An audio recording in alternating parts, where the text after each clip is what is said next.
You dumbass. All right. Okay. I actually completely forgot that was my line. Right. Okay. My bad. I'm so sorry. All right. Again. I was like, wait, how am I supposed to? The AM Sideline Report, where you go to crew. Touchdowns and tackles, we give you the view. Huddle up, football fans, this show's for you. From the pregame hype to the final whistle, true. Hey, what's up, guys? Welcome back to the AM Sideline Report. I'm your co-host, Marcus, and with me, as always, Oh no. people got his name.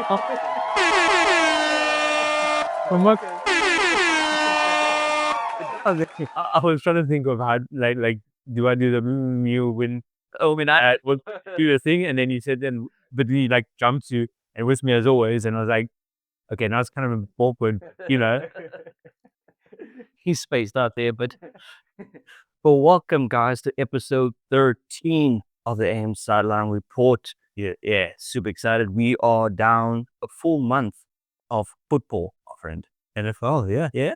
NFL is a month down. We're going to week 5. Yeah, a full 4 weeks has passed. And got a bit more information on the different teams. This is some insight.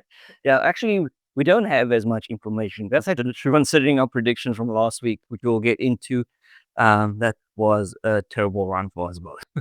Yeah, look, I mean, it's still quite well done anyway. I mean, if you look, or if you compare it to the statistics or the prediction statistics from the experts and from the various news outlets, it actually works. We're within the ballpark anyway of where their kind of predictions kind of go. We're doing quite well compared to, or aligning with them compared to them as well. Yeah, Because like week 2, we had a really, really great week. great 14-2, yeah. No, sorry, it's week 3. Oh, excuse me, hiccup. I got 13-3 correct in week 3.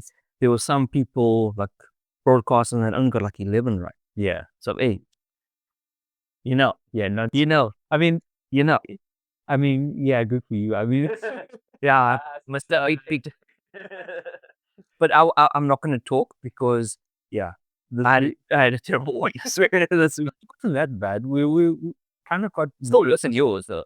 only by one. I actually finally reached the 8 mark.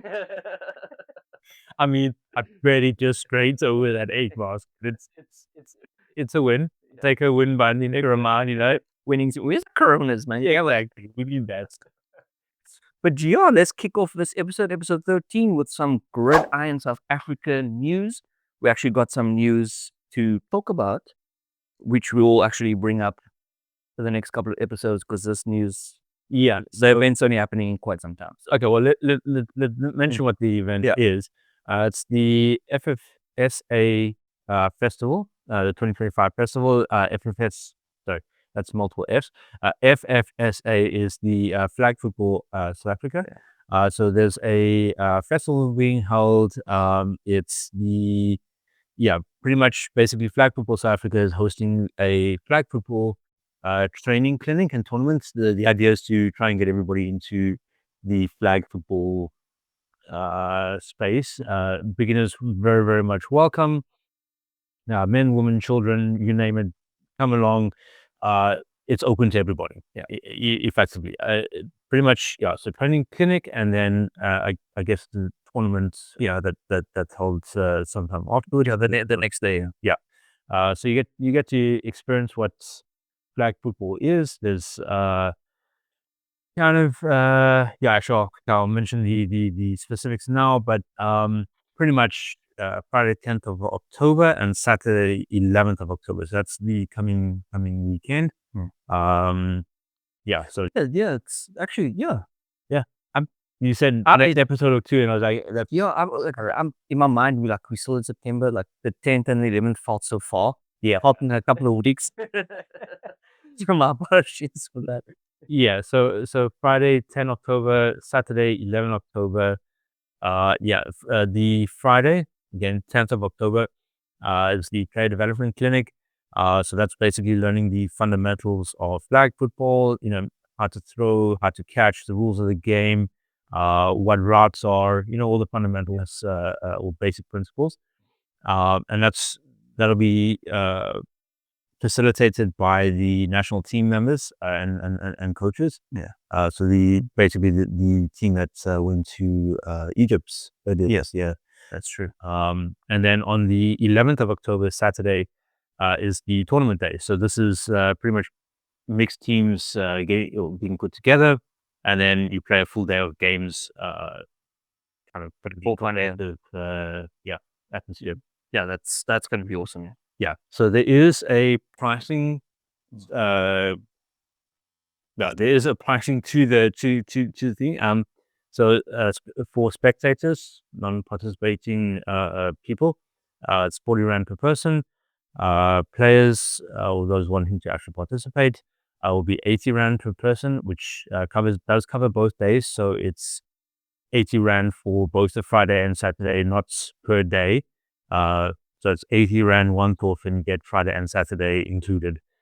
Just to be clear, because oftentimes there's, somebody will say, it's for both days, but does that you're in for one day, you're in for that. Yeah, exactly. Yeah. So no, it's flat fee, $80. Flat fee, 80 Rand, but you get access to both days. Yeah. And then if you're wanting to pay by card or cash, both are accepted at the door. There will be a QR code on the screen somewhere. We'll put it up somewhere. Awkward pose. So scan the QR code, give you a bit more information on what is happening and how to click on the app. Again, Friday 10th of October, Saturday 11th of October. This will take place in Benoni at the Northern Sporting Club both days. Yeah, that's going to be awesome. That's going to be sick. Yeah, it'll be nice to actually go and spectate. All participate. I'd like to participate. I mean, is it? Yeah. Oh, you have fresh chicken, huh? No, not at all. But get a bit of run around, be sore for 2 weeks afterwards, and at least we did something, right? For 1 minute, half, and you're broken for 2 weeks. No, but I mean, I think it's a great thing. It's expanding football into or allowing people to participate instead of like people going, okay, cool, that's nice, flag football. Yeah, what is that about? And then there's nothing else or no way for them to participate in the thing and actually get to be able to come learn a bit about it. Yeah, and then actually participate and take part in the whole thing. It's a great thing, I think. Yeah, for just expanding the awareness of sports. It's also a good way for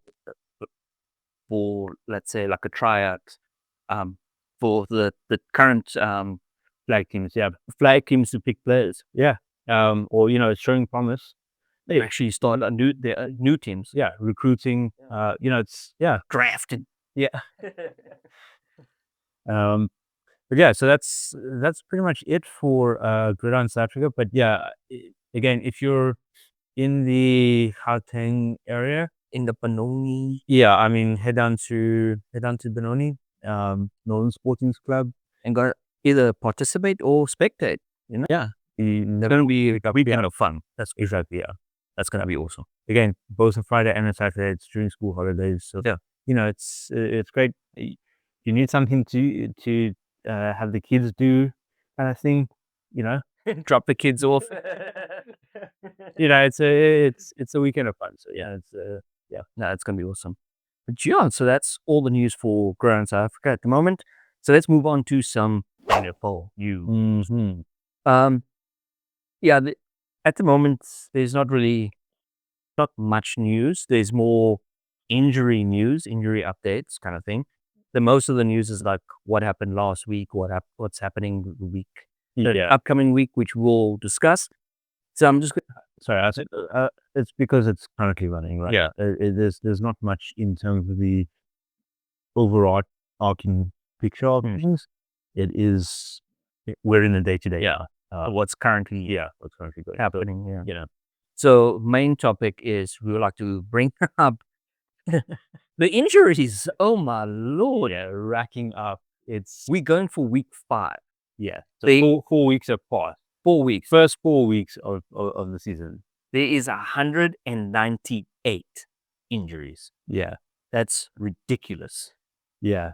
Holy Yes. heck. Yeah. I mean, defensive line, offensive line, quarterback, wide receivers. Yeah. Everybody is taking a knock. After week 5, head coach is injured. It's insane. So I just want to bring up 2 main ones. Yeah. Like I said, there's a lot of them. Like I saw Bolton Williams from the Patriots. There's a lot of people that's actually injured as well. So what's his name? Jaden Reed. Yeah. He's injured as well. He's been out for 2 weeks, I think already. So yeah. This is all leading the first 4 weeks. So. Yeah. So yeah, there's a lot of them. So instead of having you guys sit here and listen to us name a bunch of people that's injured, just want to bring up 2 people. Brock Purdy out of action again. Yet again. And we spoke about this last week. We kind of called it last week and said that he should, because last episode we mentioned that he said he was ready to play, he's ready to come back. Yeah. He was at practice. And we had the discussion about it. whether he should be back again Or wait a couple of weeks, let Mac Jones play this week and just leave it and see what happens. Let rest some more. No, he decided to play week 4 and he went in. So he played week 4 game, which was on Sunday. Yeah. He went Monday to head coach. He's like, I'm not feeling one. Eh? Oh, my toe is in again. He's broken. So now he's back out again and back on the injury reserve. Injury reserve with the toe. I believe maybe his shoulder's still fine because he never complained about that. He complained about his toe because there was the discussion of, he had a shoulder injury and potential turf toe. So the turf toes seems to have become the primary reactivated, re-aggravated. Yeah. His turf toe. So going forward, Matt Jones will be playing starting for the 49ers. Yeah, well, Max, 3-0 for the season so far. What alert for week 5. That game happened last night, but Matt Jones started week 5's game, which happened last night here by us. And he did pretty well again. Yeah. 3-0 as starting. Okay, sorry. 2-0 our principal. At the starter. But he's out again, man. Yeah. As he should have waited. Yeah, he should have waited. He should not have gone directly after week 3, going to practice thinking, I'm much better, and going straight into week 4. Yeah. Should have taken week 5, week 6, maybe come back week 7. Yeah, but I think we still said wait another week or 2. Make sure that you're 100%, not only 100%, but you're 100% and you've come back, you've practiced a bit, you've re-engaged with the team, the rest of your team, your level at where you need to be. You've been through the practice runs during the week. You know that you're able to perform, and then push out the game on the weekend. But until you've been through the practice, like a full week of practice, for example, you don't know whether you're actually going to be able to manage the intensity of a full game. Yeah. You come back on a Wednesday or whatever and go okay, cool. I think I'm cool. Maybe Thursday, you run a couple of draws and you're okay, cool. I think I'm gonna be able to do this. And then game day is actually significantly more intense. Yeah. And it's way different. Yeah. Things go south. And then you come back Monday. Yeah. Sorry, coach. I'm out for another maybe 2-3 weeks anyway. Should have just rested, you prawn. Mm-hmm. Sorry, I know that you're QB, but he's being a prawn. But another QB I'd like to bring up is Lamar Jackson, QB for the Ravens. Yeah, he's out with a hamstring injury. Yeah, he was still questionable. I think this week there was still a debate on whether, or during the course of the week, anyway, there was still a question of whether he was going to play or not. And then, when I still made my predictions, I think the question was still in the air. There wasn't any sort of definitive answer yet on whether he was, and I think Wednesday, if I remember correctly.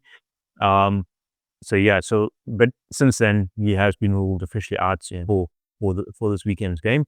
So 4 weeks, 5 games. Game. Yeah, because he also missed both practices this week. Yeah. Well, I think it was the Wednesday or the Tuesday.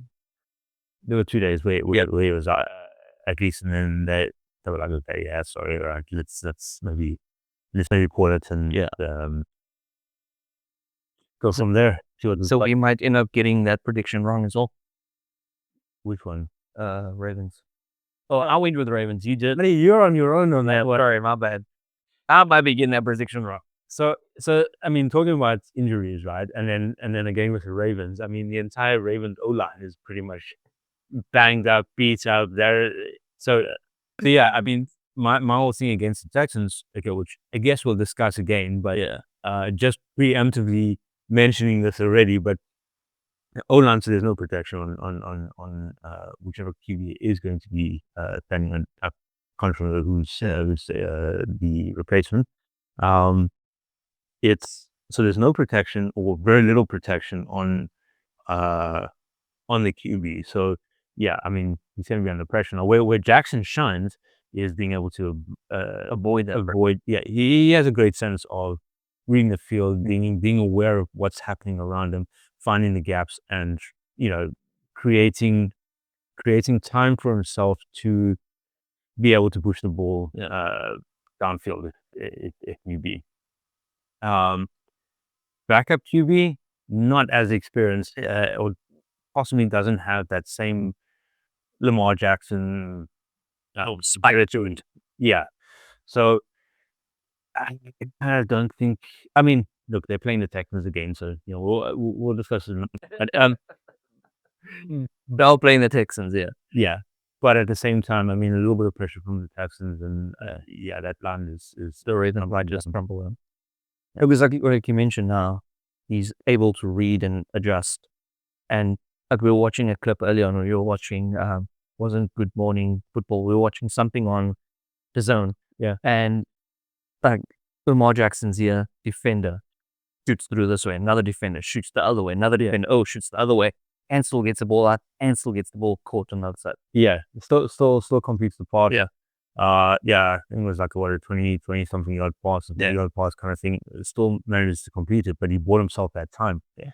That was a sack happening there under normal. There was 3 or 4 defenders on his half. Possibly a fumble.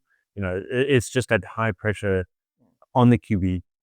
He found a way to, yes, it's there, but I'm going to dodge, avoid, and still complete the pass and bring the team downfield. Kind of. He's very good at that. Yeah. He's very, very good. Very, very good. But cool. That's all. I just wanted to bring up those 2 main injuries. So let's move on to some game coverage. Yeah. Week 4 game coverage. Kicking off Thursday Night Football is the Arizona Cardinals versus Seattle Seahawks. Mm-hmm. And the Seattle Seahawks beat the Cardinals 23-20. Yeah, close game, closer than what I thought it was, but field goal difference basically. That seems to be happening a lot. Yeah, there's been a large number of games where the deciding factor was a field goal. Yeah. Well, at least seems to be more presence in the last couple of games. We're just noticing. Yeah. But yeah, look, I mean, Seahawks were up 14-3 at halftime, right? Yeah, Cardinals came back hard second half. Yeah, obviously holding the Seahawks to 3 field goals in the second half. Yeah. It's. I mean, Sam Darnold couldn't do much second half, man. Yeah, surprisingly, like I honestly thought Donald would have had a bit more fire under it. Yeah, I actually thought they were going to eat the Cardinals. Yeah, so did I. It was did I? Yeah, we both picked Cardinals. Yeah.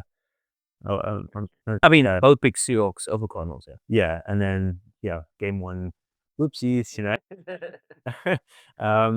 Oh well, yeah. I mean, they won, but I mean, it wasn't like to me, it wasn't a convincing win. Yeah. I think again, little odd things coming out here and there. Look, a win's a win. It still chalks up a notch on the win column for the Seahawks, which good for them. Yeah, good for them. Unfortunately, the Cardinals slipping down, getting hits. I think that was their second loss. They're 2-2 now. But yeah, I mean, it was an interesting game. Yeah, I think not a very high scoring one, but interesting one nonetheless. Yeah, I mean, we had Kyler Murray being intercepted in the first half. Yeah, first quarter actually. yeah. Yeah. Then that one crazy freaking moment. yeah, yeah. Interception happens. Seahawks running back, right? 4 fumbles. What? Arizona immediately gets the ball back. Gaining first yard. Yeah. First down. Yeah. So it's like the ball's going this way. Interception, comes back, fumble, but we still managed to we recover, and then But I just started laughing. So I'm like, what craziness is this? man, every game's a potential crazy thing happens. I don't recall ever seeing that. There was some crazy stuff there. Yeah. Cool. Moving on to the next game, kicking off Sunday Night Football. This was actually Hoppers 3 by us, which is nice because It was just on a Sunday. Yeah. yeah. I was like, what did I say? I'm like, yeah, Hoppers 3. Yeah. Sorry. But yeah, because this game was actually in Dublin, Ireland. Yeah. It was fantastic. So we got to watch a nice early game on a Sunday, which was the Pittsburgh Steelers versus the Minnesota Vikings. And the Steelers unfortunately beat the Vikings 24-21. Yeah. I mean, It's another close game. no, actually, I think the score lies in that case. It looks close. Yeah. I think that the Steelers definitely had the upper hand throughout the majority of the match there. Look, the Vikings did have those like quick moment comebacks kind of thing. Especially, I think it was the third or fourth quarter they came back very nicely. Yeah. I actually thought they were going to end up taking that game at one point. Yeah, exactly. Yeah, we were busy messaging each other while it was going on. Yeah. Yeah, it was like the Steelers sort of dominated that first half, almost entire. It was a Steelers game, and kind of you look at it and go like, right. Yeah, I remember there was a stunning touchdown from DK Metcalf. Yeah. Oh, that was beautiful. But second half starts, and the Vikings come back, but or at least attempt a comeback, and it was really, really close at the end. But I think the Vikings just got in their own way. Yeah. Penalties that kind of forced them backwards. There was drop balls. They made so much mistakes. Yeah, so many mistakes that cost them basically the game effectively at the end. They mounted a comeback, then got in their own way, and then it was kind of like, okay, well, it's a little too late. Yeah. No, that was very upsetting at the end because we both went with Vikings. But while we were watching, I'm like, oh, they're going to do it. They're 3 points difference. Come on, just get in field goal range and kick. Send it to OT. But they just could not make it. That's the drive though. Or I think it was the last 2-3 drive. Plays of the drive. They got lucky. I think there was a drop ball. Wasn't it an interception, but the guy's foot was actually out there? Yes, yeah. So it was an interception. Yeah. But the guy, while he still had the ball, he stepped out. Yeah. And so it was ruled, okay, cool. And then I think when he stood out, he didn't actually have control properly of the ball yet. And that's why they declared not an interception, and it was incomplete pass. Yeah, okay, but the ball was definitely out. Yeah, that was I remember the thing. So So there was that. Then I think they racked up a penalty, and then another penalty at some point, and then it was just you've only got to get 20 yards. I think it was 20 yards, also 20 or so yards. It was very close here. And yeah, like miscatch penalties, whatever kind of thing. It was like, yeah, you know, you have to do that to tie the game, to at least force the overtime to try and get it in. And then I see the look on Rogers' face like at the end, he's like smiling there with toughness, and I'm like, Punch the TV. Yeah. But I think they probably just got into the heads a bit, like the pressure got a bit too much. Because also Colin Wentz is a backup. So I think he got a bit too shot. yeah, could be. Yeah, I do think also, I mean, it was a over the pond type game, so there was travel involved in the week prior to the game. Maybe a bit too much Guinness. Yeah, I mean, Because they were in Ireland. that's true. But actually, I remember reading a stat. Oh, sorry, not reading. At the start of the game, one of the commentators announced that he was having a Fanta Guinness. He just didn't mention a bunch of stuff about Guinness, but he mentioned something to the effect that the official count at that point of number of jerseys representing teams in the NFL in the stadium at the time was something like 22. 22 different teams' jerseys in the stadium at the time. So it shows there's actually a lot of fans up there. Yeah. Up there in Europe. Yeah. There's fans in South Africa, my friends. Yeah. Come down. Bring the NFL to South Africa. Dude, I was actually completely changing the subject. More of a house talk kind of thing, because I was busy doing the dishes. Okay. Busy doing dishes, and I was listening to it wasn't Good Morning Football, it was like the match build-up kind of thing. Yeah. And they actually spoke to, what's his name, Roger Goodwall or something like that, or Goodwall, or like one of the main guys from NFL. And they started talking about expanding NFL to different countries. Yeah. I'm like, oh, snap. Drop everything to listen. Didn't mention South Africa, but he did say, are they looking to expand more over? Yeah. And not just because Australia's next year. They got Brazil, they got London. And yeah. Looking to expand and make it a worldwide sport. Look, we did discuss this earlier in the season, earlier in our podcast season. The NFL is looking to expand. They have been for a couple of years, and that's where the London game started. Yeah. Now it's London, Madrid, Germany, Munich, Ireland, Dublin, but the Sao Paulo in next year's Australia, I believe, Cape Town, Joburg. Wow. So everybody's back. They are looking to expand. Look, obviously, it's an organization.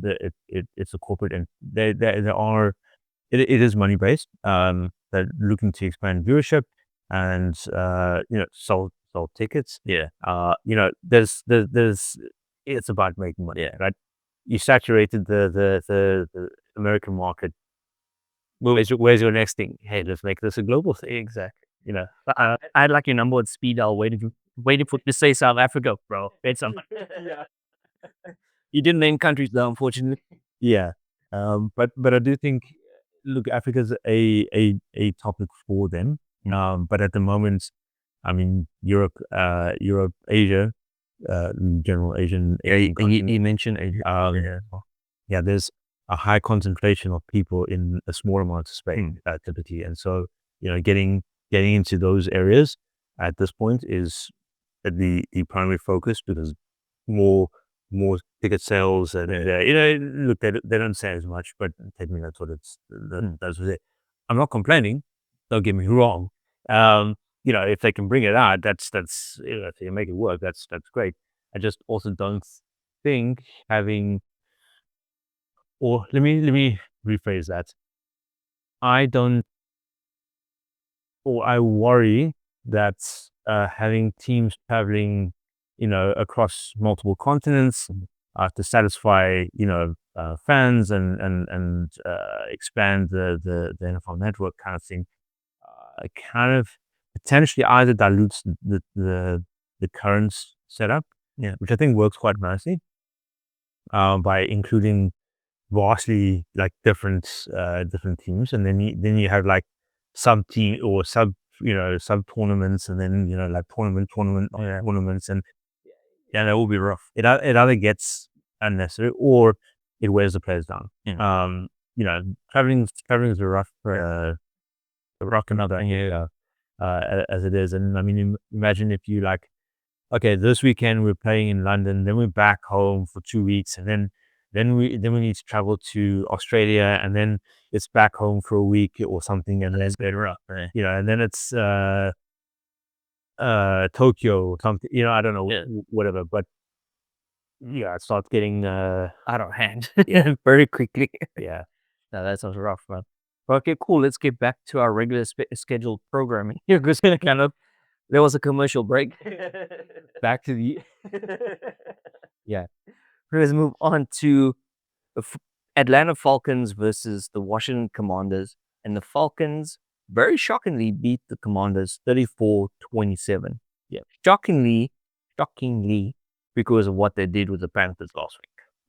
I mean, very, very up and down. That's a completely different team that played against the Panthers. Very, very different. I mean, Michael Penix Jr. Stepping up. I mean, his first few weeks were kind of lackluster, dismal. And they were talking about dropping him and bringing. Actually, and that was the thing. Like, what happened to that? So I'm guessing harsh words were said somewhere along the line.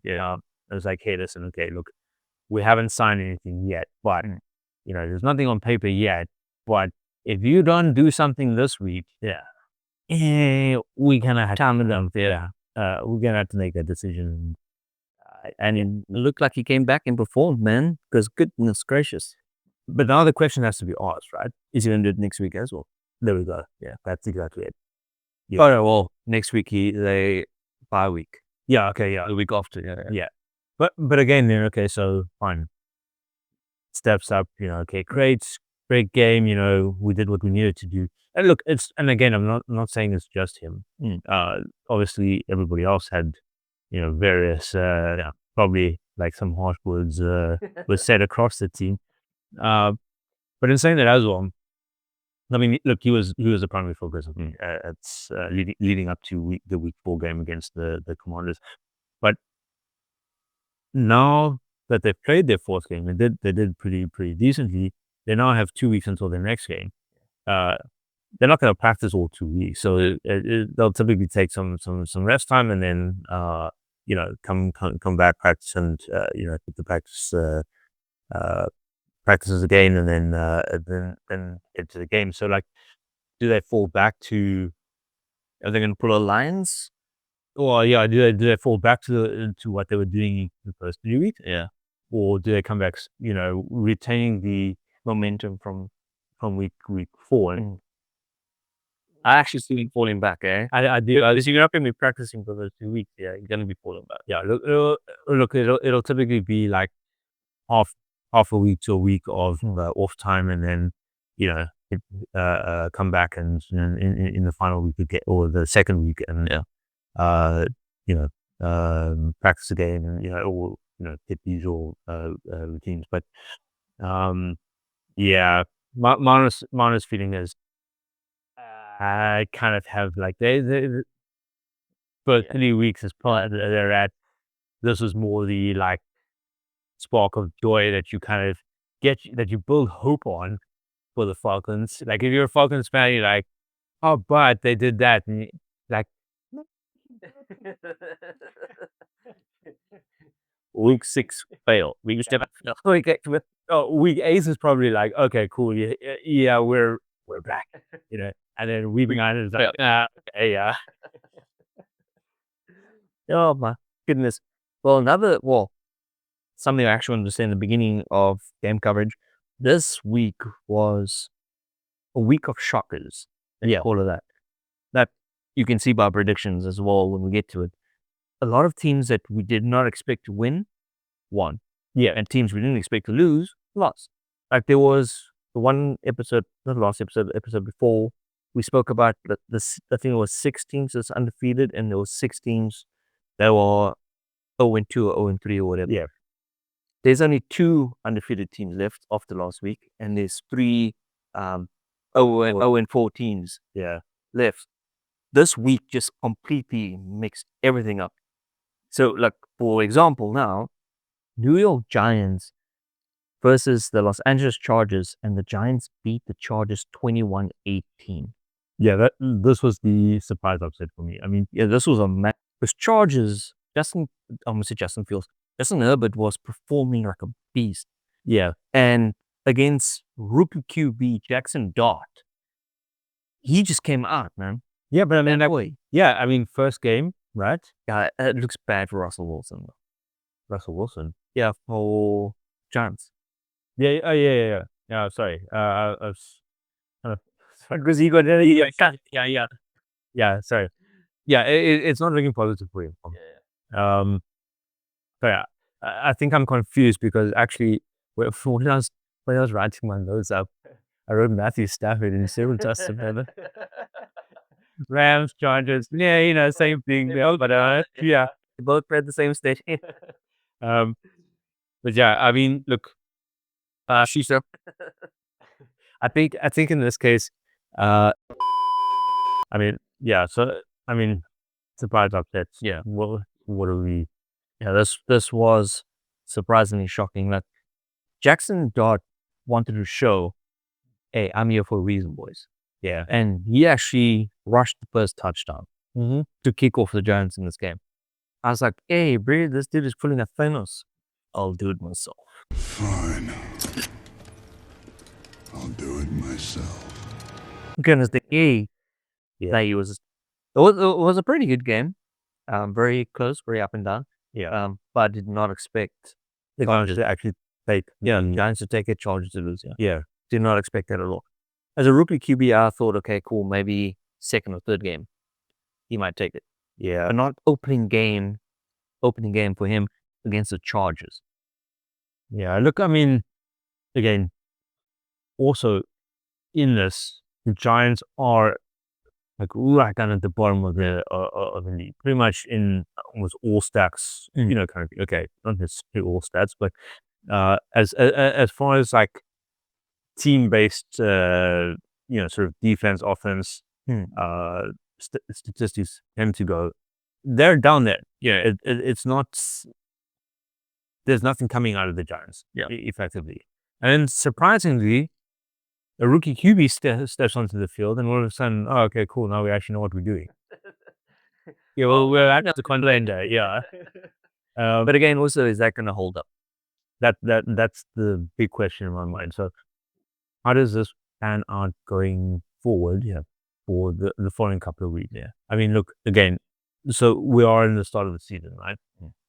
We're a little bit in, but it's week 4. We're heading into week 5. We're pretty much maybe a quarter, you could say just under a quarter of the way through the season. Yeah. So that's like 70% of, or sorry, maybe 80% of the game still, to be played, or the weeks to still go. Yeah. Can you pull off those types of victories for the rest of the season? I'm not actually sure what their schedule looks like, so I can't really say, next week maybe we got. Yeah, look, obviously we'll take it on a week basis, I think, moving forward, but it's just from the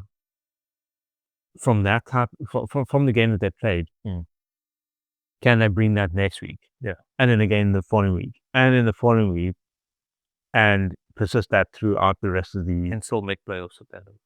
Yeah, look. I don't see it. I think that's a tall ask. Yeah, that's a stretch, eh? Yeah. I don't think they're looking for chaos. I think they just need to be better than what they were last season. Yeah. And if I'm being honest, I think that's probably what they're like. From my interpretation, that's what they're going for. As it's can we at least just knock in? If we can show that we can end up, say, middle of the league. Yeah. At the end of the day, we've done significantly better than what we did last season, and that improves our, the fan base. Everybody's happy. We're on an upward trend. And then we can iron out the issues in off season, and come back potentially stronger the following season. But the question is, are they going to be able to end there? Is this just that big blip on the radar and disappears again, or is this not actually a consistent thing? And yeah, I guess we'll have to wait and see. Yeah, because I actually can't think who they're playing this week. We'll get to that when we get to our predictions, but I can't fill up my think now. But anyway, moving on to the next game. Houston Texans versus the Tennessee Titans. And again, Titans lost. Houston Texans beat the Titans 26-0. Yeah. I mean, look, come on. Titans is going to have an 0-17. No, actually, I think they'll end up winning like a game, maybe two. I actually wonder.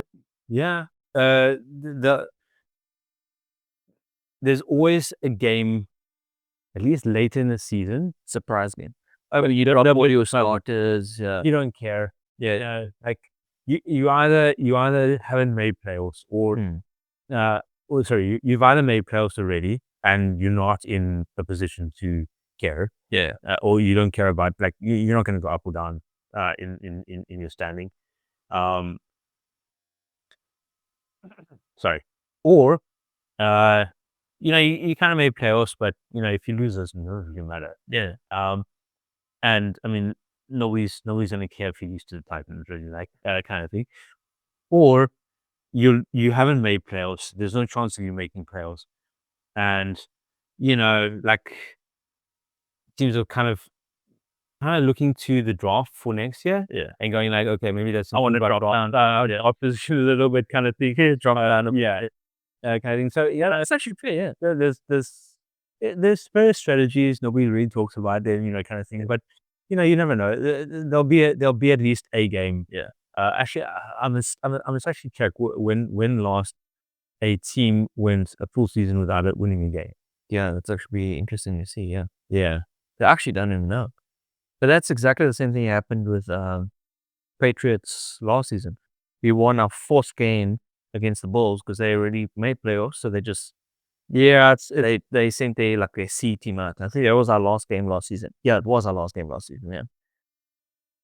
We're doing a research break. Yeah. Last time.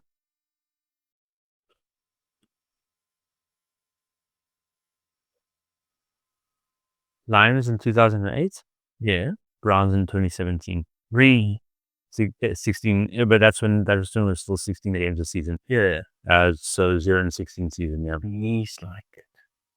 That's 2017. Yeah. Lions in 2008. Yeah. Right. Had a 20 game winless streak. They starting with a loss against the Green Bay Packers in the final week of the 2007 NFL season, and then it only ended up with a win against the Washington Redskins, now Commanders, in week 3 of the 2009 NFL season. Jeez, that's rough, bro. And then Browns, 19 game winless streak, so one less than everything, beginning with a loss to the Steelers in the final game of the 2016 NFL season, and ending with a victory over the Jets in week 3 of the 2018 season. The entire 2017 season was Looks so. That's insane. Okay, cool. Moving on to the next game. Tampa Bay Buccaneers versus the Philadelphia Eagles, and the Eagles beating the Buccaneers 31-25. Yeah, I mean, look, that was actually a pretty good game, though. Yeah, it was decent. I mean, look, I will say, I think you made the notes already about, or at least you made a note. Yeah. Which I do agree with. I mean, Eagles, out there in full force, first half, dominates the game, and then pretty much kind of just mellowed out. And it's like, I know we've got this good. They were 24-6 first half. Yeah.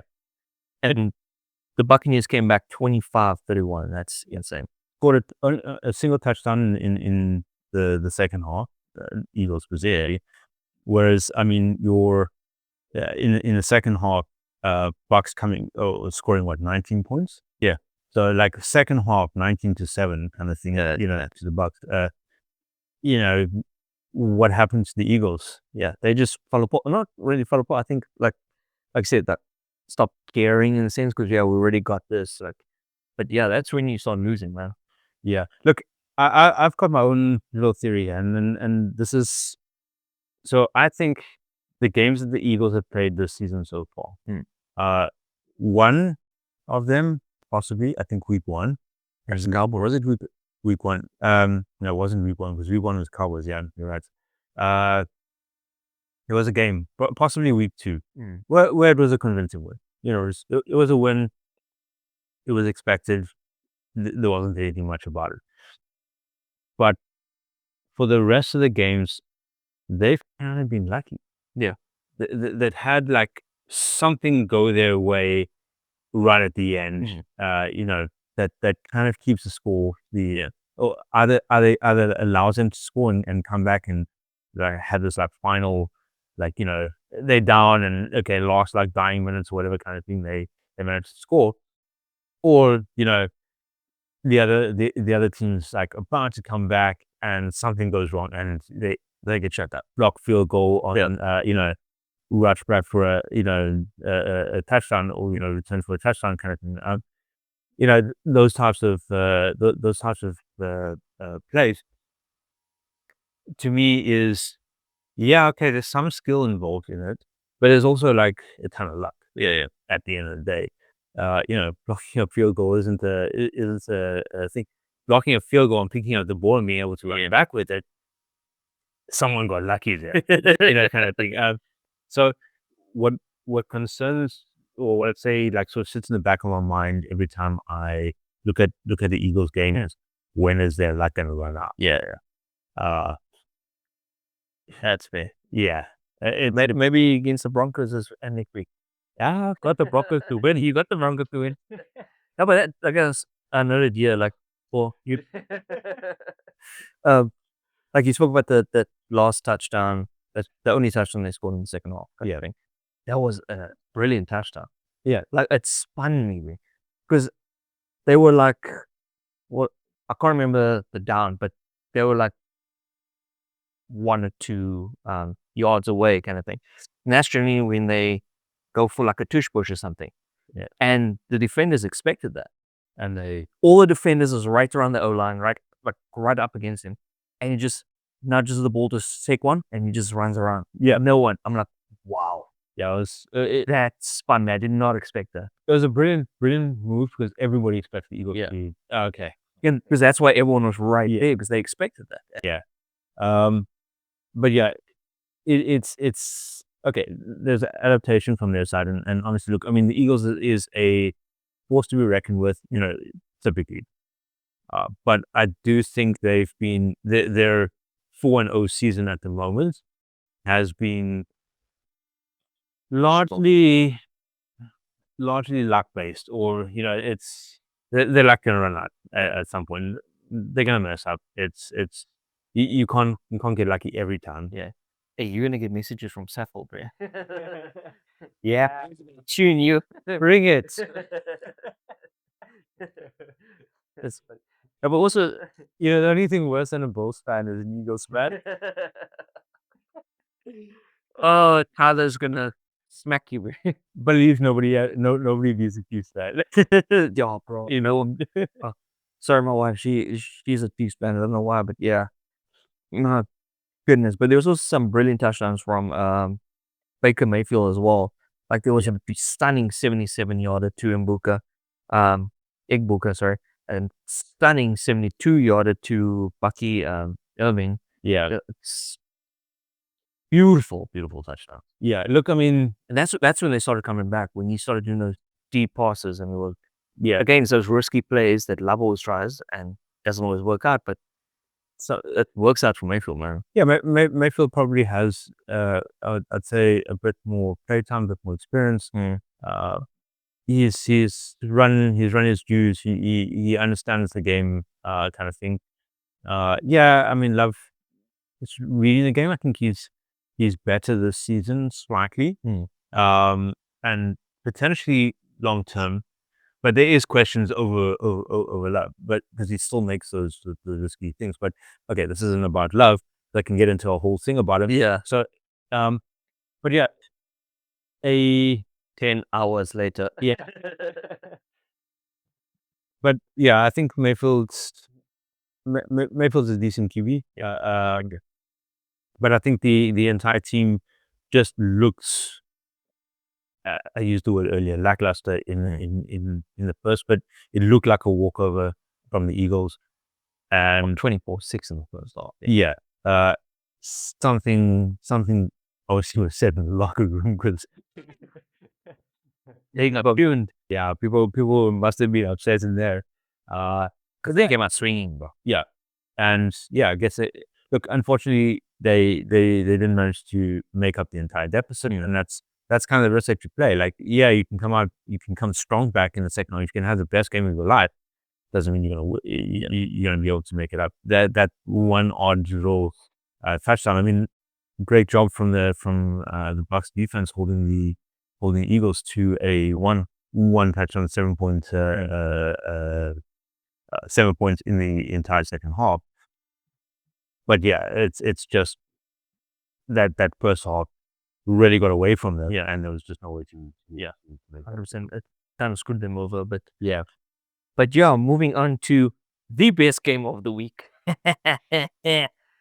New England Patriots versus Carolina Panthers, and the New England Patriots destroyed the Panthers 42-13. Yeah, you get happy because the Patriots got a win, and a convincing win. Oh, but it's a win. Yeah, but it was over the Panthers. Like, They ask you how you are, you just have to say that you're fine when you're not really fine, but you just can't get into it because they would never understand. not to play like You downgrading my victory. I'm not. I apologize. Sound like it. Yeah, okay, maybe a little bit. No, but hey, after their game against the Falcons the week before, I actually got scared because like one of the, honestly, I don't think it was opening drive, but one of the first drives from the Panthers, they scored a touchdown. It was 6-0. The game started with 6-0. Yeah. Oh, I'm like, okay, cool. Yeah, it's done. It's done. And Marcus Jones at, what was it, 87? Yeah, 87-yard kick return, punt return. And after that, it was just touchdown. But then again, okay, so you mentioned the week 3 game that the Panthers had against the Falcons. Now, week 3 Panthers-Falcons game was Falcons losing to themselves. Yeah. Falcons literally did nothing on that field. They got into field goal range twice and missed. Yeah. Everything that could have gone wrong or that they shouldn't have done, that they didn't show up. Yeah. At in any capacity whatsoever on the field. They were present, but they weren't there. Yeah. And yeah, so Panthers kind of walked all over them. I don't think the Panthers did exceptionally well to win. Yes, they scored a lot of points, etc., and 3 touchdowns, 3 field goals. Yeah, but it wasn't a convincing win over a team that's not really there. Yeah, that's not really playing the game. So, yeah, Panthers got the victory, but it wasn't really a win. Mm. They didn't. The score shows otherwise, but they didn't actually beat the Falcons per se. The Falcons. The Falcons beat themselves. Yeah. So coming into week 4 against the Patriots, that they're not going to have that. The Patriots weren't going to give them going to give them the exact same kind of treatment. They're actually going to play now. Yeah. And well, then the whole start forming and did they play? Yeah. And did they play, son? Oh man, I was so happy. Yeah. Because this was our second win, second loss. But even our first win against the Dolphins, it was so freaking stressful. Yeah. My goodness. But this win, touchdown. I'm like, I started laying on the couch. I'm like, yeah. Touchdown. Just bring the touchdown there. Yeah. 6 touchdowns, 1 punt return, 3 rushing, and 2 passing.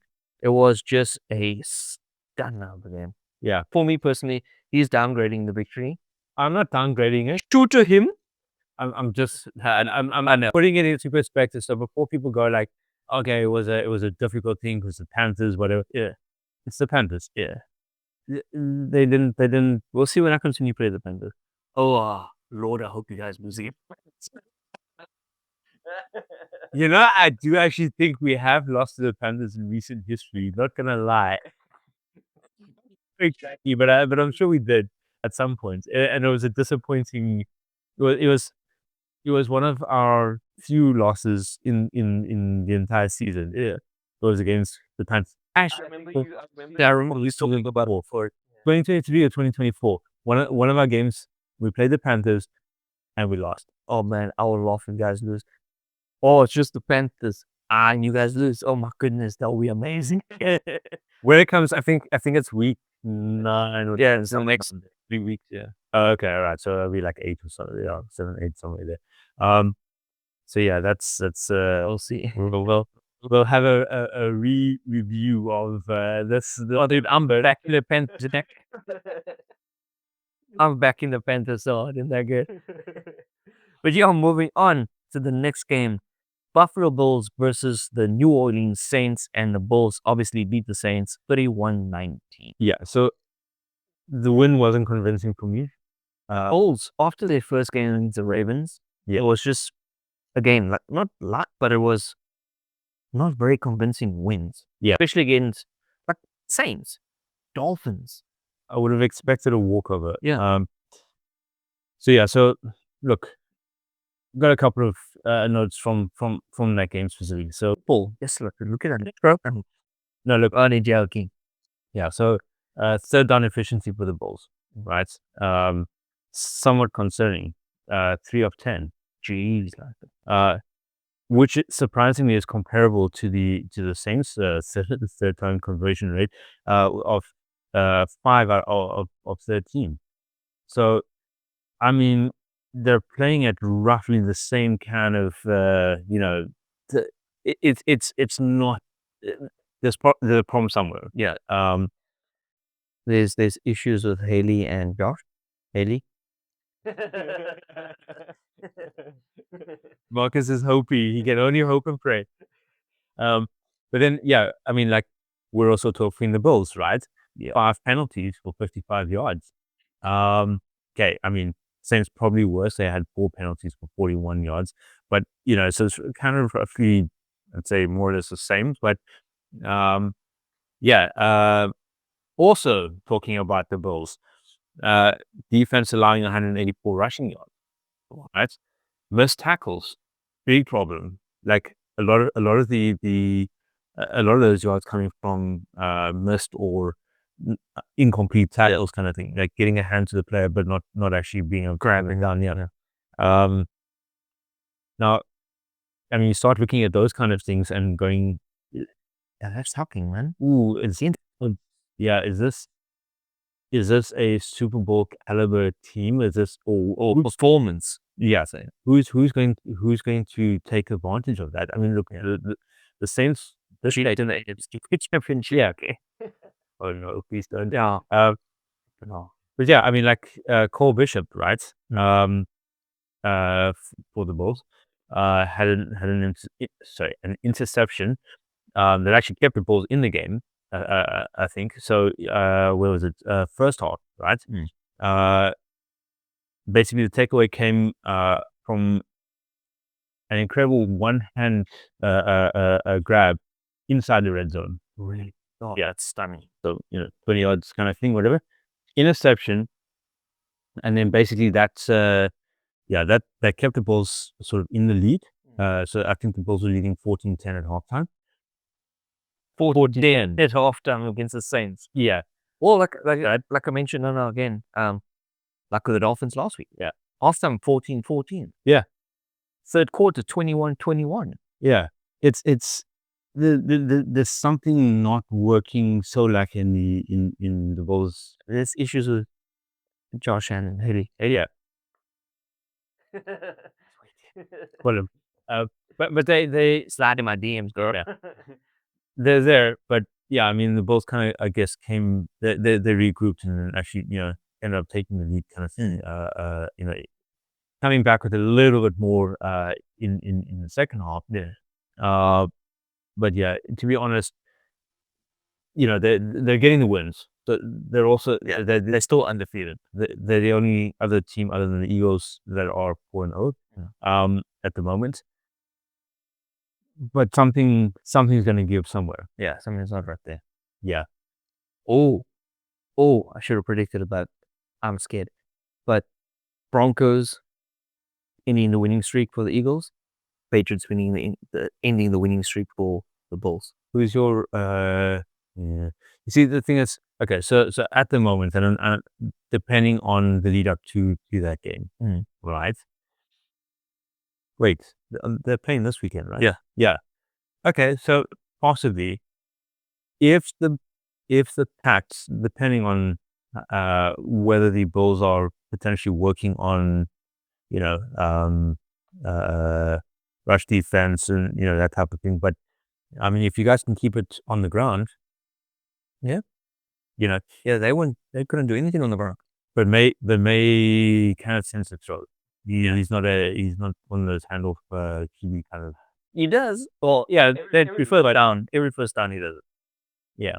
I've noticed every first down he hands the ball off. Yeah. But in second and third he will push. But a lot of his stats or yards gained at this point come from passing. So if you guys can keep it on the ground, Pats can keep it on the ground. Yeah, potentially No, I would love that. I did predict the Bulls to win, but yeah, so like now that you're mentioning this, I'm like, maybe. Go Pats, go! I mean, for your sake, I hope the Pats win, but at the same time, that's going to cost me a prediction point. Yeah, it's going to cost me a prediction as well.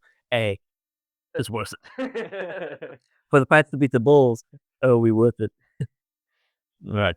Cool beans. And moving on to the next game, which was the Detroit Lions versus the Detroit Browns. The Cleveland Browns and the Lions beat the Browns 34-10. Yeah. Browns, my guys. Yeah, Browns is not performing. They can beat you, but they can't beat anyone else. Yeah. Go Panthers, go. Are we back to that? Yeah. Okay. It's fine. It's run. Come on, bros. But that's more obvious.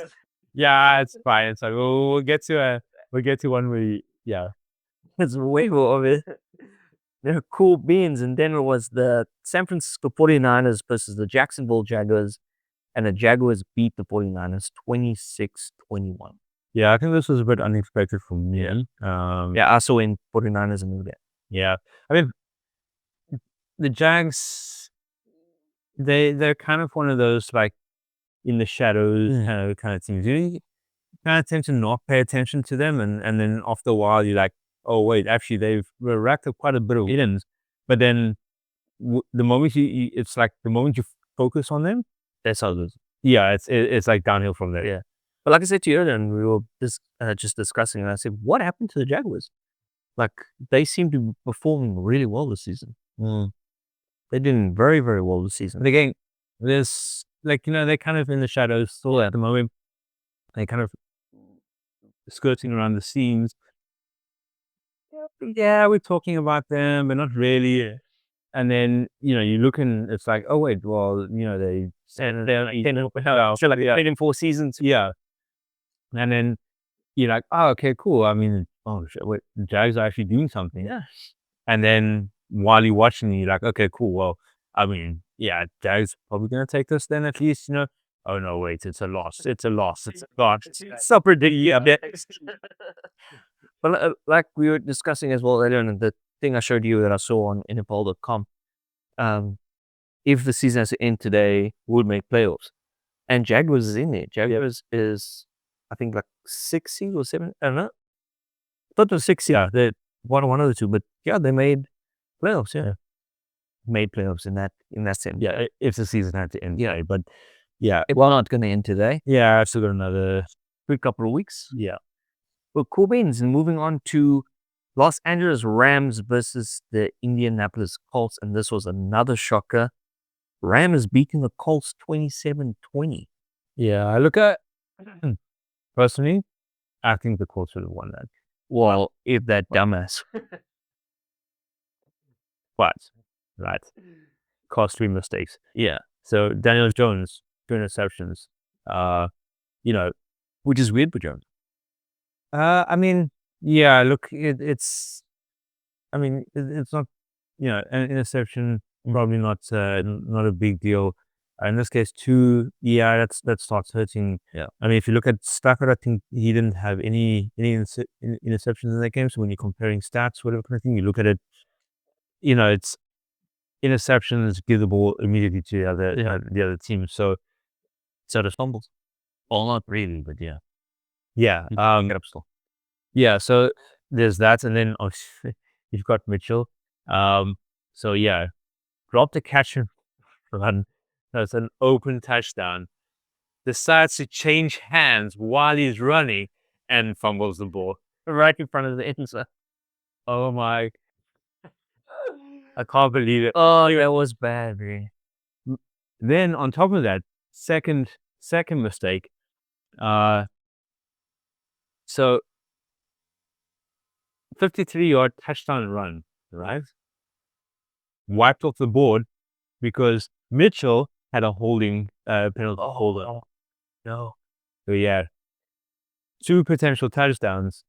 Yeah, they would have won the game. Yeah. Yeah, that were 34-27. Direct mistakes from Mitchell as well. Yeah, so Yeah, Mitchell, you on the bench next week. yeah, but look, in saying that, right? Despite the problems in the Colts, right? Short after the I think it was like 6 minutes into the fourth quarter, they were up 20-13 to 13. So yeah, a whole touchdown ahead, kind of 7-point difference. They were ahead, right? Rams, 5 minutes after this, right?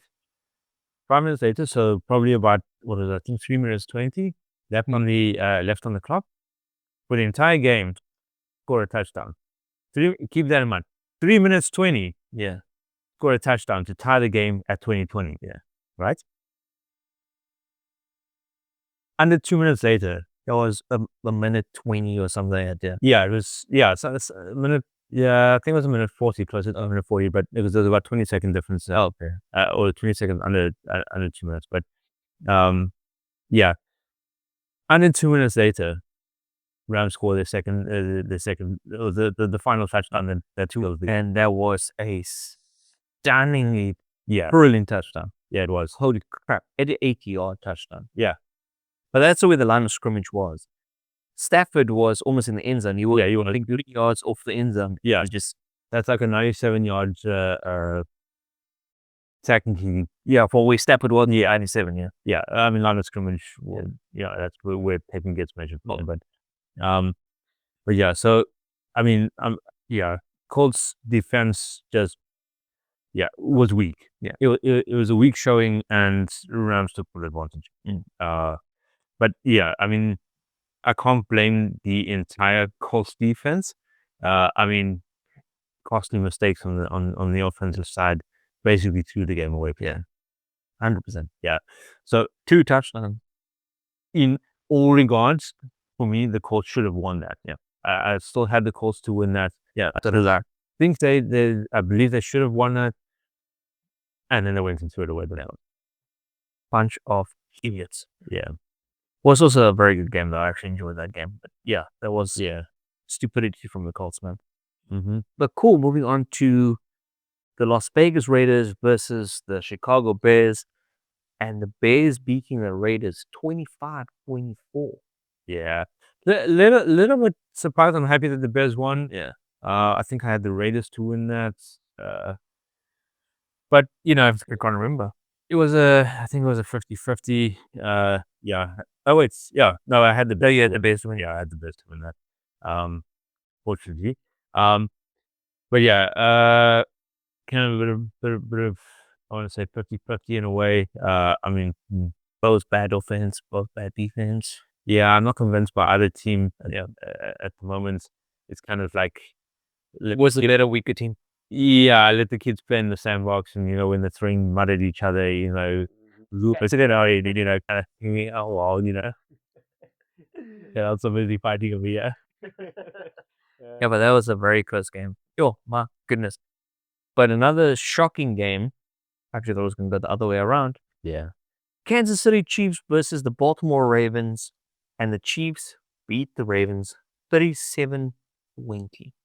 Yeah. Look, Once Lamar Jackson went off the field, it just went. yeah, and that's what concerns me again. For next week. Yeah, I'd love to blame in this case the Chiefs. Running off the side, kind of thing. But yeah, they were kind of the better team. They were the better team at the end of the day, and You had heard to say.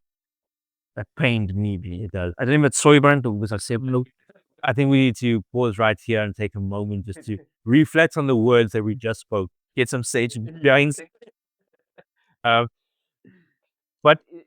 look, in saying that as well, I mean, Ravens are, offensively they're a beat up team at the moment. They one injury at the moment. Yeah, it's injuries. I think they're struggling through a lot of issues. Yeah. Jackson now potentially out as well. Well, actually now actually out.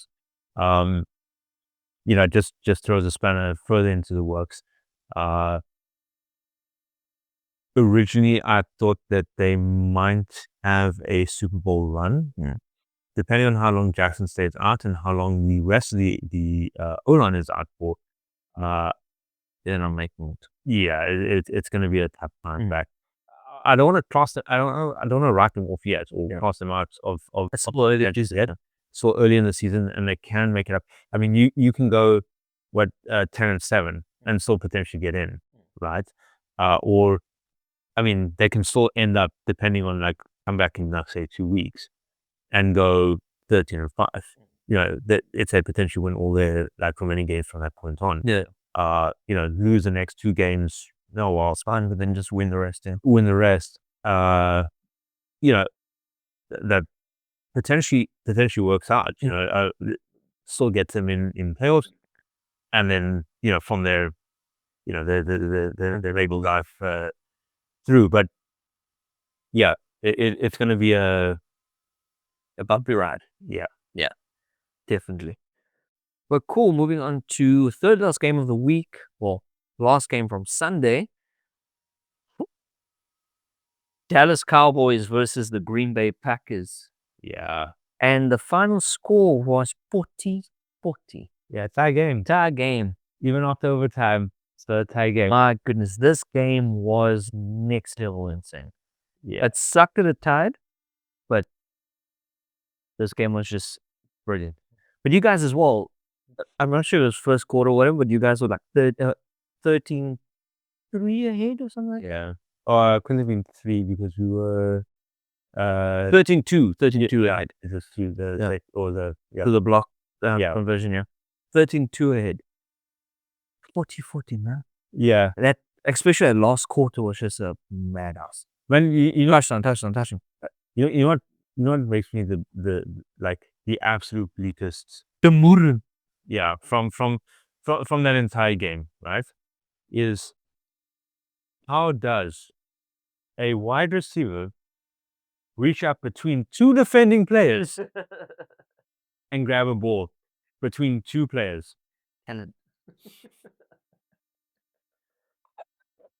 Yeah. No, that's funny. Sorry, Packers, but your defensively for me didn't show up. Look, the Cowboys had an answer for Parsons. I think they did well to hold him off. Yeah. Especially that last quarter, that touchdown, almost a try, touchdown, saving tackle from Parsons. That was just brilliant. Yeah. But otherwise, to me, the way too little pressure on Prescott's. He had plenty of time. Yeah, float that ball downfield and do as you want. It's really, receivers wide open and gain. And it seems to be a reoccurring statement from me from previous week against the Browns. There's offensively, there were some good plays, but we're also kind of quite beat up on the receiver corps and O-line as well. Yeah, O-line as well. Yeah, so the Packers' offensive unit is kind of trying to make plays in with few staff or people in other positions to try and actually do something, and I think that's falling at the moment. People being asked to do things that they're not necessarily meant to be doing it, and causes confusion. It's new routes to them, it's new plays, new actions, new motions, it gets confusing, and not everybody's kind of instinct 100%, and just It's kind of been showing the last two games. and I think that's kind of until we start getting healthy, at least we're gonna struggle. Well, you won't get any healthier in a week, but hopefully this off week will actually give you guys But of some time. to regroup a bit. And I'm not sure what the injury reserve sort of scheduling is looking like. Like when people are expected to return. But I'm hoping things at least improve. Look, I'll give them another at least another game or two to get better. I think we've got an easier game or two coming up, so hopefully things are being settled down a bit. And either we learn those new plays, or we get people back that can actually do what they need to do. And we can stick to what we originally planned, it seems, from the start of the season. you guys are doing very well start of season. From your loss against the Browns, it just felt like you guys kind of went. So 40 points on the board, but you also gave up 40 points. That's And for one of the top defending team or defensive teams, was Yeah. the top. you guys were third a couple of weeks ago. Fourth, yeah. It was Browns, someone else, and then you guys. No, we were fourth. 'Cause I remember you saying third in one of the episodes. I'm pretty sure it was fourth. We can go back and check the spot. But okay, somewhere around. Yeah. But anyways, I mean,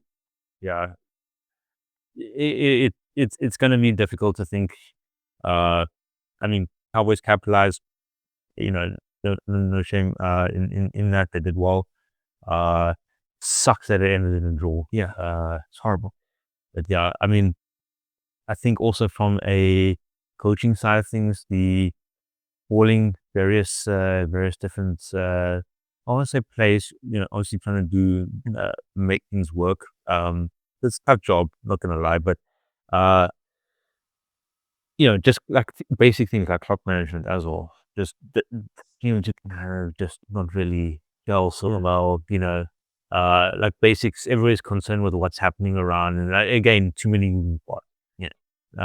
Let's break it down, keep it simple. If we lose a game, we lose a game. It is what it is. You don't want to lose a game against the Cowboys, man. Especially after getting rid of Parsons. And then giving Jerry Jones that, told you, get rid of Parsons.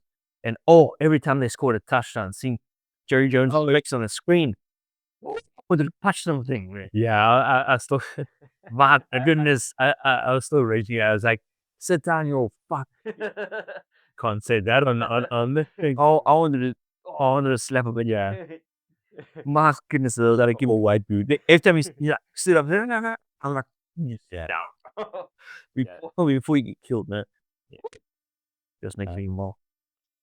Let's move away from the Packers, because it's 13 goal points. It's getting tense now.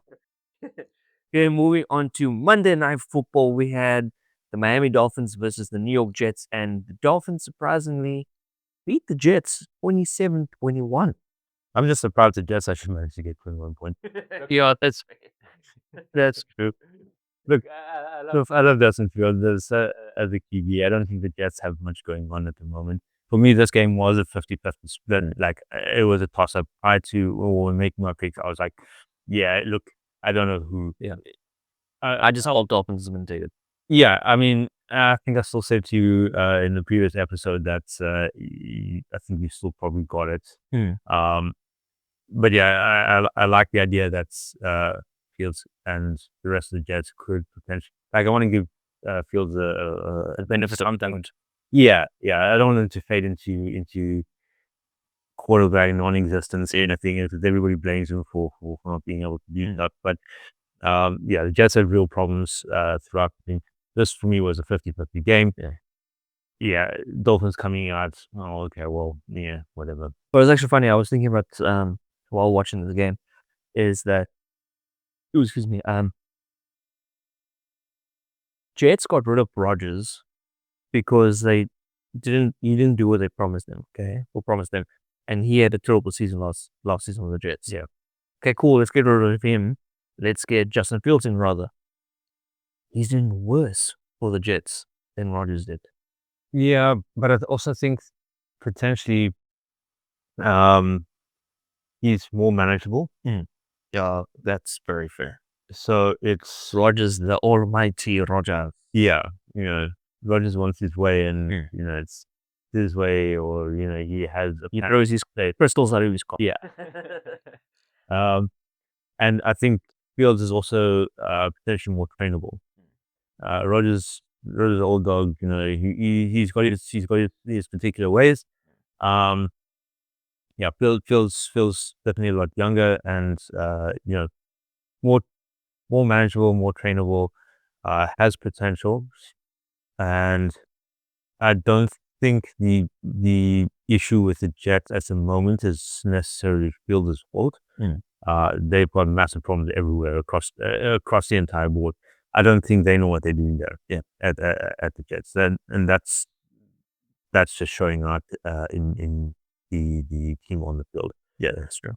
So until they sort that out, I can't hope to get anywhere necessarily. I do think in this case it's particularly unfair to blame Fields, not just because I have a soft spot for the man, soft spot for the guy, but it's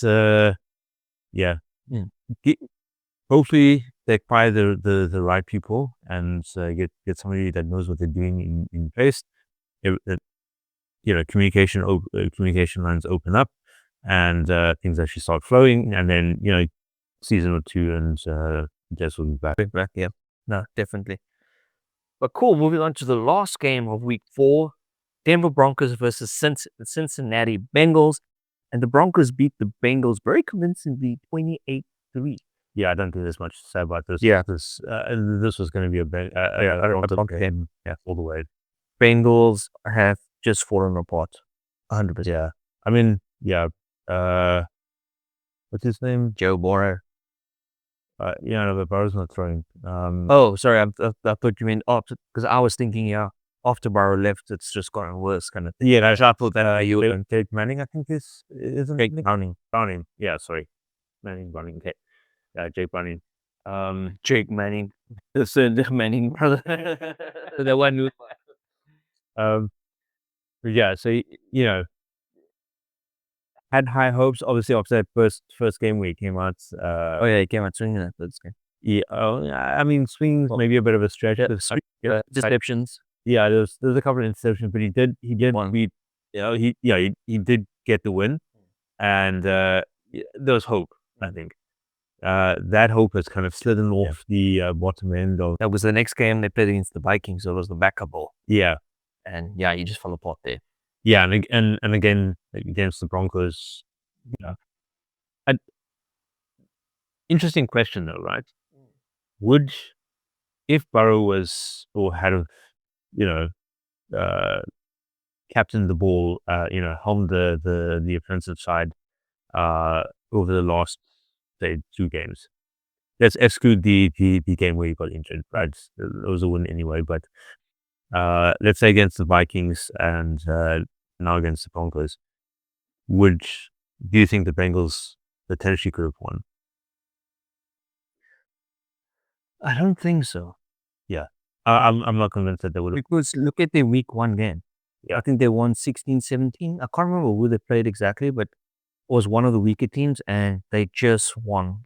I think remember correctly, it was like 16-17. Yeah, they just won. So I don't think so. Yeah, maybe there's a chance against backup for the Vikings, but Broncos, no, Bo Nix has got it in the bag. Yeah, no, 100%. Yeah, Broncos, I have no doubts. Yeah. They would have won whether Burrow was there or not. Anybody else? Okay, let's not say anybody else, whether Burrow was there or not. Well, maybe even with Jalen Hurts there. Week 5, but yeah, yeah, against Vikings, potentially things might have been looked slightly different. But I do think, I think they were still lost as well. So 100% Demons. Okay. Yeah. Cool beans.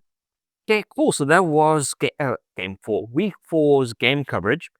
So moving on to our week 4 standings. So firstly, congratulations on your win. Oh, thank you. I do apologize as well. I didn't congratulate you. Yeah. For week 1 or week 3. Dick. I'll be the bigger man. Congratulations. Yeah, that's situation. So this one was tough, man. There was a lot of upsets this week. So let me run through it quickly. So the ones I got right, I said Seahawks are going to beat the Cardinals. I said Texans are going to beat the Titans. Patriots are going to beat the Panthers. I said Bulls over Saints. I said Lions over Browns. Bears over Raiders. Dolphins over Jets. Broncos over Bengals. Those are the ones I got right. Moving on to the ones I got incorrect. Yeah, I had a bad season. Oh, bad week. Bad week, yeah. Yeah. 8-7-1. Yeah. Well, I mean, It was pretty bad. One for me. Yeah. It wasn't much better. Let's put it that way. It was a weird week. You won't say season. Yeah. So the ones I got right, incorrect. I said the Vikings over Steelers. I said Commanders over Falcons. Chargers over Giants.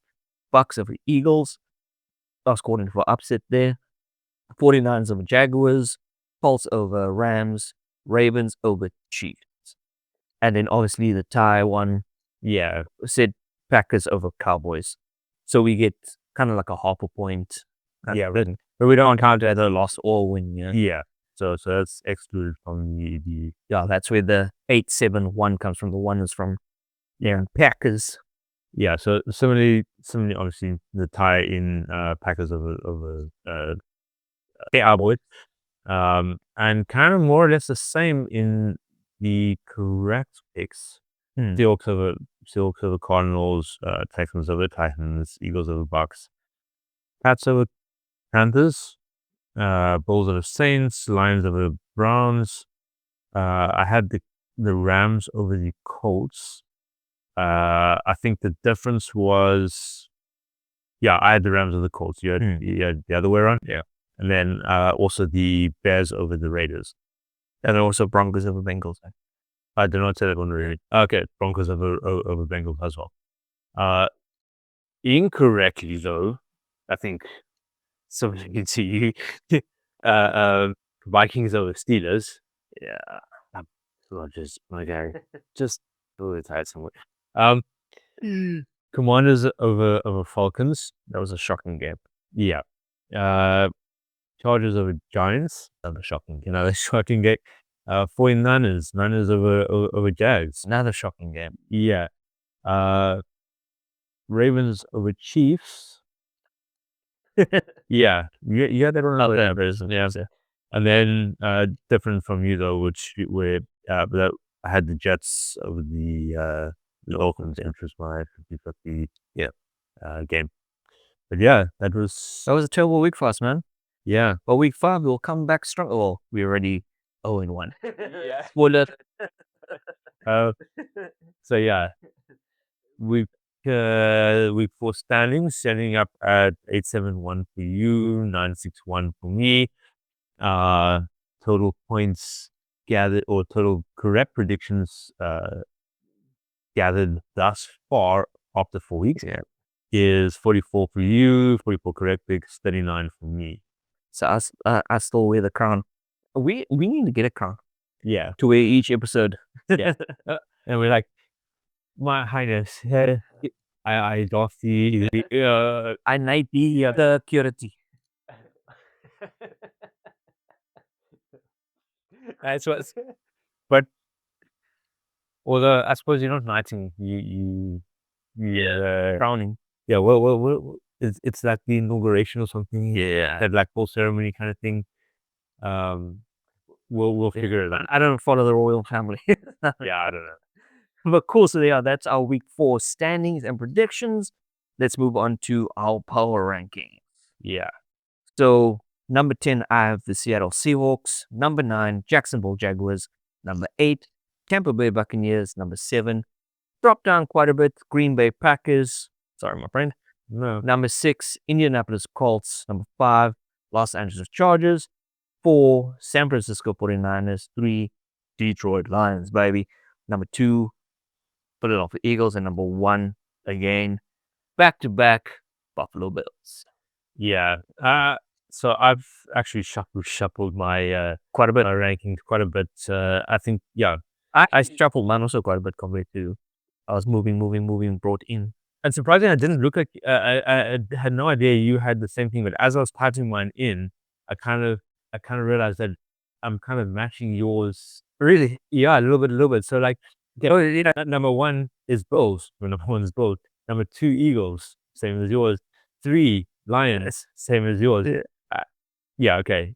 Slight differences here, but like kind of roughly the same teams, more or less. So number 4 is Rams, 5 is Colts, 6 is Bucks, 7 is Packers, which is also where you've got the Packers at. 8 is Seahawks, 9 is the Niners, and number 10 is Broncos. The Broncos. Yeah, it's a good power ranking, right? Yeah. Maybe because it's similar to our, because mine's a great power ranking. But mine's yours is great, but mine is better. But cool, let's move on to the AM Sideline Awards. Kicking off with MVP of the week. My friend, tell them the honorable mentions and the MVP. Yeah, so obviously Matthew Stafford came up as a contender. Great performance. Lost him with getting the victory. Playing the game. I mean, there was that stunning touchdown that he threw to Atwell. Technically from the 97. Well, it was technically 97.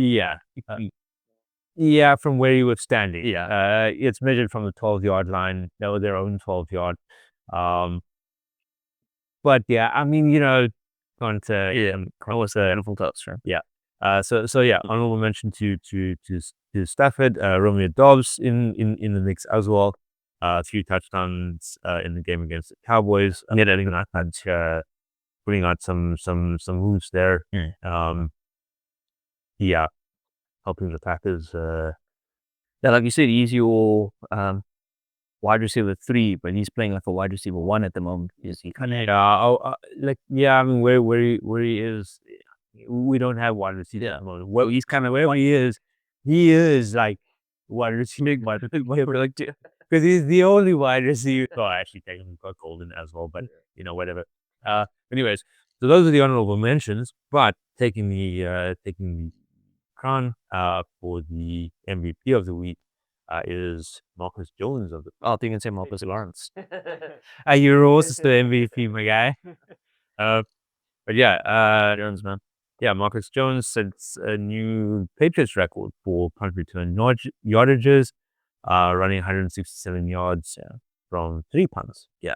They're the beast of the game. Yeah, 87-yard touchdown scored in the process as well. But that kid was awesome. That when you got a record to your name. That's fact there. That's very facts. That's very true. Now, Marcus Jones had a brilliant game, man. Yeah, big props to him. Yeah, because that 87-yard touchdown was the reason that kicked or lit the fire under the Patriots' arse. And Patriots from there just went touchdown. Yeah. Now, that was beautiful work from Marcus Jones. Yeah. Team of the week. So, honorable mentions. Los Angeles Rams. Last 3 minutes of the game had brilliant performance. Came back from losing 2013 to 2027, like we said earlier on. Yeah, Rams just had a fantastic game. We had to put Matthew Stafford honorable mention, and we had to put the Rams as well. This was more of a bias honorable mention that I added to it, but the New England Patriots, man. Come on. Look, I know you downgrading the victory. I'm proud to be a Patriot at the moment. It was man. It was because like I said to you, and what I noted here, it was the highest scoring game of the week. And it was, yes, like I said, okay, it was the Panthers, but it was the highest scoring victory over the Panthers as well. So I'm like, you know what? They deserve an honorable mention as team of the week. Because they kicked the boot, I just want to check, because hold on. It is. I fact checked. I looked. Wait a minute. I need to fact check myself. 42-13. I don't mean point difference. I mean 42 points. Okay, so the highest team scoring game. scored the most points was the Patriots. Yeah. in the entire week. Yeah, they were the highest scoring. I was gonna say 42-13. Like that totals like 55. I mean, we had a 40-40 game in Yeah, so, they were the highest scoring team. That's what I mean. All right, cool, got you. Okay, That's carry on. nice. Trying to downgrade the Patriots. I mean, I left the Patriots in there, to give you to make you feel happy. Thank you. Bring you to a happy place. I do feel happy. Yeah. But the team of the week, we had to go with the Detroit Lions. Which surprisingly is your second team. So like, let's not be ashamed. Exactly.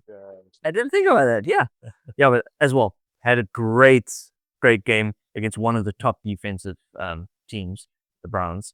I don't know if they're still top, but they still definitely one of the top defenses. Also, they walked over, scoring 1 rushing touchdown, 2 passing touchdowns, and a fantastic 67-yard punt return touchdown as well. 65. What did I say? 67, 65. Sorry. Yeah. Sorry. It's difficult to see. Yeah. The right is small. I need to zoom in. What's 2 yards, man? A few steps. Look at Matthew Stafford. It was actually 88, but 7. You should have just given quiet and left my 2 yards. But we have to go Detroit Lions for that, man. But yeah, look, I was going to say now, before you mentioned that 67, 65-yard punt return. What's up with the special teams this season? Yeah. The amount of punt returns, the amount of kick returns, the amount of field goal blocks, the amount of extra point blocks. Yeah. I mean, It's insane. Again, maybe we're only noticing it this season, but it seems like special teams is like in this, you either have a special team, which is like up here, or you have a special team that's down there. And there's a great chasm between the two. And it's like you either have or you don't. the special teams this week was performing, man. Yeah. Well, for those that have special schemes. See, even our kicker that I've been complaining about, that missed the field goal. Oh yeah. Let's do 2 conversions. 6 from 6. Yeah. Oh, on conversions. There was no need for field goals because we walked over. Yeah. But 6 from 6 conversions, huh? Ray Borangalas, whatever his name was. Boragas. But cool, moving on to game of the week. Am I doing game of the week? Yeah. You did MVP. I did team, so you do game. Alrighty. So Bucks Eagles, honorable mention goes to them. Yeah. It was, for me, it was a decent game. I actually enjoyed the game a lot. That's how I added. I'm not sure. Yeah, I think there were a lot of good games. I say good loosely. There are a lot of decent games. Random game as well. Yeah. In the week, hard to pick for me a single one. So yeah, I mean, cool. Bucks Eagles. Yeah, you mentioned the Rams game. Those were all decent. Yeah, fairly decent games. I wanted to add Patriots as well, but I already added Marcus Jones, already added team of the week. So I'm like, you know what? I would have already add a question mark, couple of question marks on like, We'll go with it. yeah. So yeah, walkover games don't count. Yeah, that's But yeah, so top honors in this case, we gave to the Cowboys-Packers game. sucked that it ended in a tie, but Yeah, it definitely could have been better, but for all the misgivings, at least it's I thought it was brilliant. Like I said to you earlier as well, that there was a video I saw on TikTok where this guy said it was a masterclass of the game. So I'm like, oh shit, I need to check this game out. And yeah, I actually thought it was brilliant. Yeah, look, it was an exciting game. If you're watching the game for the game, if if you're one of the supporters of the team, you kind of start noticing the mistakes and the bullshit. lack of and it starts getting frustrating when you know you had, by all intents or like all means leading up to the game, you should have won that. Then you kind of end up in a tie, like, which in a way kind of maybe potentially stings more than a loss. And I think, if the roles were reversed, I would have been so bleak the Patriots had to. like at times, That would- like, me, And you guys should have whacked Jerry Jones, man. Come on. yeah, I wanted that old man to be sitting in the shower crying. And call for his 27-year-old wife, please pass my stick. the Cowgirls, some of the Cowgirls, Oh, man. like, Yeah. Hey, I wouldn't blame them, man. Okay, cool. Moving on to our final segment, which is our week 5 predictions. So before you get started, Cool beans. predictions are made on at least the Wednesday, Yeah, if not Thursday. either Wednesday, Thursday, Wednesday morning, Thursday morning. Yeah, so these all happened prior to the start of the week. Thursday night football had not occurred when the predictions were made. So these are as we know, or as we had them. Yeah. And as we know already, the first game we already Down. yeah 0-1. yeah But you're actually, like you said, we post this on either Wednesday or Thursday, depending on, like, obviously you busy, so whenever you get predictions, then I'll post it. But it gets posted on our Instagram and on our TikTok. So go follow us on Instagram and TikTok at AM Sideline Report, and you will see it once it gets posted.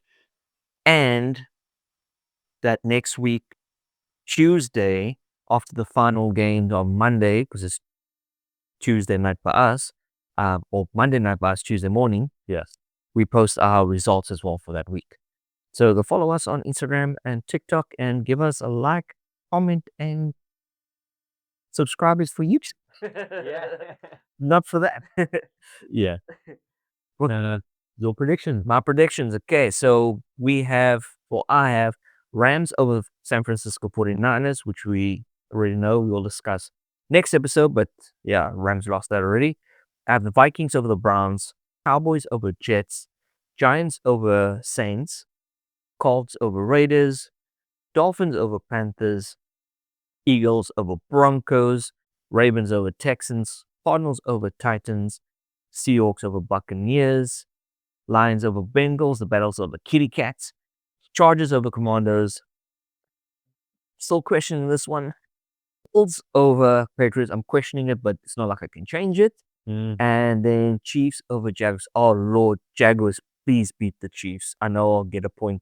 I'll lose a point, but just looking at that now, I'm like, that could be possible. The way they're performing, It is. it could actually be very possible. Yes.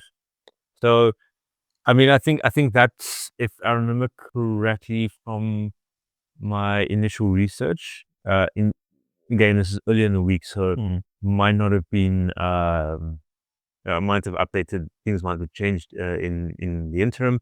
But the predictions that I read, the biggest upset was likely to be the Giants being the Chiefs. Yeah. Oh man. If there was an upset to happen, that was most likely one. If that happens, I don't care what the rest of the teams do. Jaguars team of the week. Oh yeah, but and they're an automatic nomination for. I know that, but I'm like, but for the Jaguars to beat the Chiefs team of the week. Yeah. Immediately. I mean, yeah.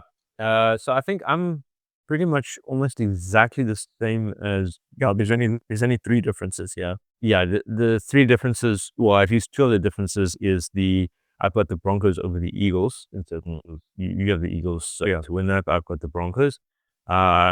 If it's not this week, it'll be next week or the week after. But the Eagles are definitely going to run out of luck at some point.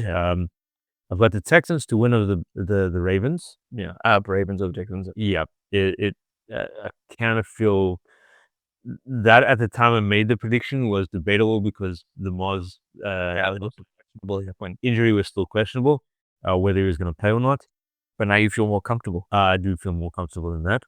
I just hope the Texans can actually put points on the board. That's the bigger 5 interception from CJ Stroud. yeah, that's the concern. But you know, at least I think that'll be an interesting game to watch. Heading into the week, and then the only other one is Vikings Brown.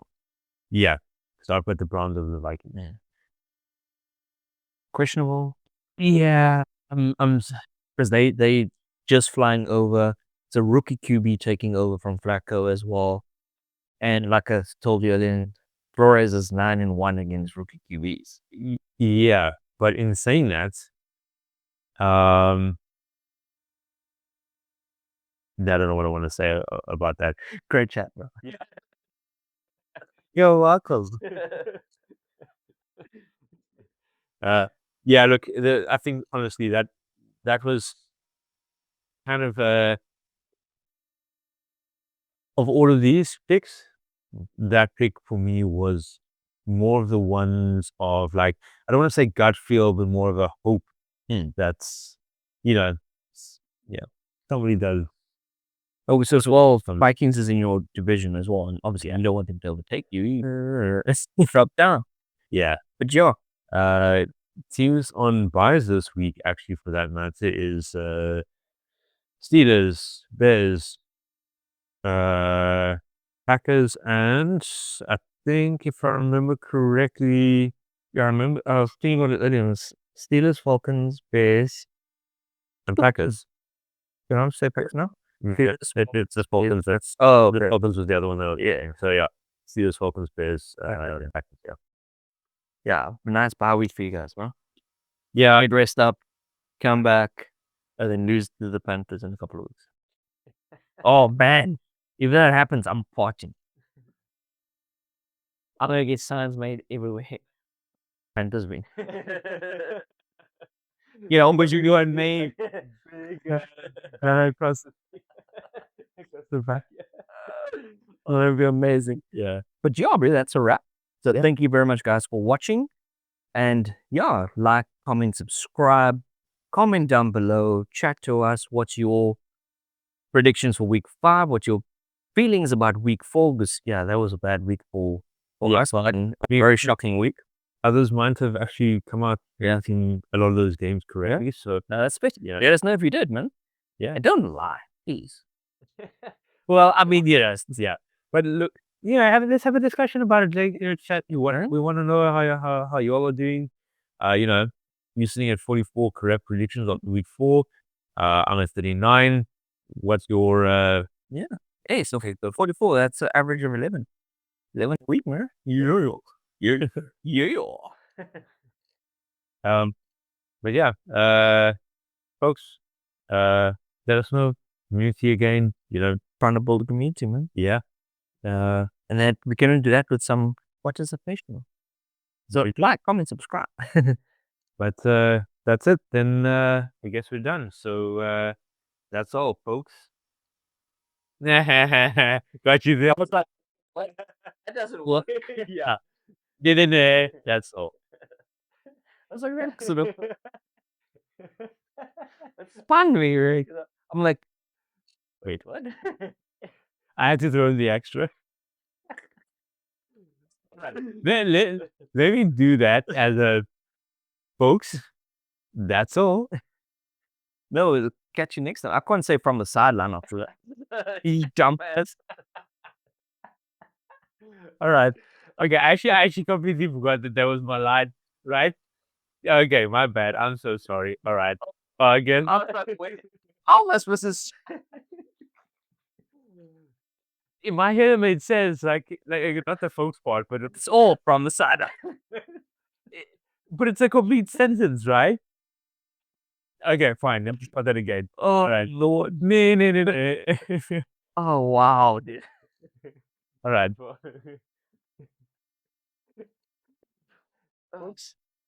Catch you next time. from the sidelines. The AM Sideline Report, where you go to crew. Touchdowns and tackles, we give you the view. Huddle up, football fans, this show's for you. From the pregame hype to the final whistle, true.